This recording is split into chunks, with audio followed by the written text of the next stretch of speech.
সমাবেশে অনুমতি পেল ইমরান খানের দল। এবার শুনুন বিস্তারিত।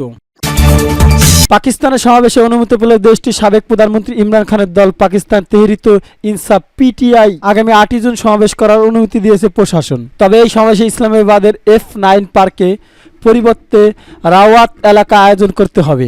সেই সঙ্গে এর জন্য নির্দিষ্ট শর্ত ও বিধি মেনে চলতে হবে। দেশটির প্রশাসন পক্ষ থেকে বলা হয়েছে, পিটিআই পক্ষ থেকে ফাতেহা জিন্নাহ পার্ক F9 এলাকা সমাবেশের জন্য অনুমতি চেয়ে আবেদন করা হয়েছিল।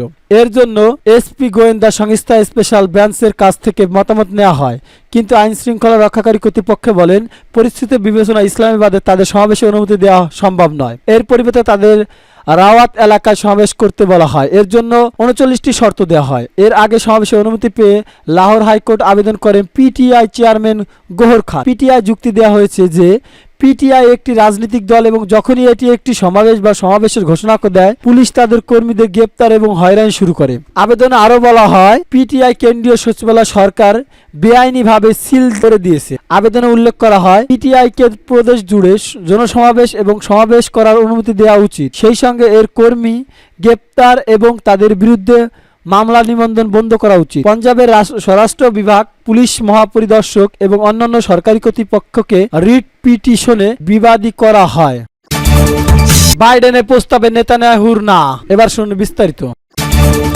ফিলিস্তিনি অবরুদ্ধ গাজায় প্রায় 8 মাস ধরে যুদ্ধ চলমান। এই যুদ্ধ অব্যাহত রাখার জন্য ইসরায়েলকে পেছন থেকে শক্তি যোগাচ্ছেন খোদ মার্কিন প্রেসিডেন্ট জো বাইডেন। তবে এবার গাজা যুদ্ধবিরতির জন্য নতুন রূপরেখা তুলে ধরেছেন তিনি। গাজা চলমান যুদ্ধে অবসান ঘটাতে শুক্রবার একটি প্রস্তাব উপস্থাপন করেন বাইডেন। প্রস্তাবে প্রথম 6 সপ্তাহে যুদ্ধবিরতি এবং পরে ধীরে ধীরে স্থায়ীভাবে যুদ্ধ বন্ধের বিষয় উল্লেখ করা হয়। তবে মিত্র বাইডেন সেই প্রস্তাবে রাজি নন। ইসরায়েলের প্রধানমন্ত্রী বেনিয়ামিন নেতানিয়াহু না ইঙ্গিতে বাইডেনের প্রস্তাব প্রত্যাখ্যান করেছেন তিনি। শনিবার নেতানিয়াহু এক বিবৃতি জানিয়েছেন, হামাসের সামরিক ও প্রশাসনিক কাঠামো নিশ্চিত না করা পর্যন্ত যুদ্ধ অব্যাহত রাখা হবে। নেতানিয়াহু বলেন, যুদ্ধ বন্ধ করার ক্ষেত্রে ইসরায়েলের যে শর্ত রয়েছে সেটি পরিবর্তন হয়নি। স্থায়ী যুদ্ধবিরতি হওয়ার আগ পর্যন্ত ইসরায়েল তার শর্তে অটল থাকবে। এসব শর্ত পূরণ করা হওয়ার আগে ইসরায়েল স্থায়ী যুদ্ধবিরতি রাজি হবে এমন ধারণা বাস্তব হওয়ার কোনো সম্ভাবনা নেই। এদিকে বাইডেন যুদ্ধবিরতি প্রস্তাব দেওয়ার পর তাৎক্ষণিক প্রতিক্রিয়া হামাস বলেছেন তারা এতে ইতিবাচক। ইসরায়েলের বিরোধী দলগুলো এতে সমর্থন জানিয়েছেন। হামাসের হাতে যেসব জিম্মি রয়েছেন তাদের পরিবারের সদস্য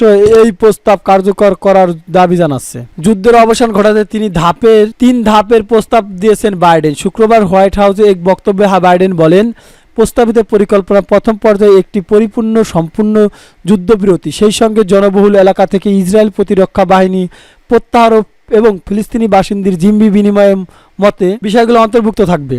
প্রথম পর্যায়ে এই যুদ্ধবিরতি গাজায় প্রতিদিন 600 ট্রাক মানবিক সহায়তা নিয়ে যাওয়া সহ বিপর্যস্ত অঞ্চলগুলোতে আরও মানবিক সহায়তা পৌঁছানোর অনুমতি দেবে। প্রথম দফা সফল হলে শুরু হবে দ্বিতীয় দফা। এই চুক্তির দ্বিতীয় ধাপে পুরুষ সেনা সহ সব জীবিত জিম্মিকে ফিরিয়ে আনা হবে। এই যুদ্ধবিরতি তখন স্থায়ীভাবে দীর্ঘ শত্রুতা অবসান ঘটাবে। সর্বশেষ অর্থাৎ তৃতীয় দফায় ইসরায়েলি বাসিন্দাদের কোনো কিছু গাজা থেকে গেলে তা ফেরানো এবং আন্তর্জাতিক সহায়তা গাজা পুনর্নির্মাণ করা হবে বলে জানানো হয়। এই চুক্তির শেষ পর্যন্ত দুই পক্ষের মধ্যে দীর্ঘমেয়াদী শত্রুতা বন্ধ এবং গাজা বড় ধরনের পুনর্গঠনের দিকে এগিয়ে যাবে বলে মনে করা হচ্ছিল। হামাস বলেছেন তারা এই প্রস্তাবটি ইতিবাচক হিসেবে দেখছেন। এই প্রস্তাবে রাজি হতে হামাসকে যারা আহ্বান জানিয়েছে তাদের মধ্যে ছিল যুক্তরাজ্যের পররাষ্ট্রমন্ত্রী ডেভিড ক্যামেরন। তিনি এক্স সাবেক টুইটার অ্যাকাউন্টে বলেন, এই চুক্তি অবশ্যই মেনে নিতে হবে যাতে আমরা লড়াই বন্ধ দেখতে পারি। কানাডা প্রধানমন্ত্রী জাস্টিন ট্রুডো সামাজিক যোগাযোগের মাধ্যমে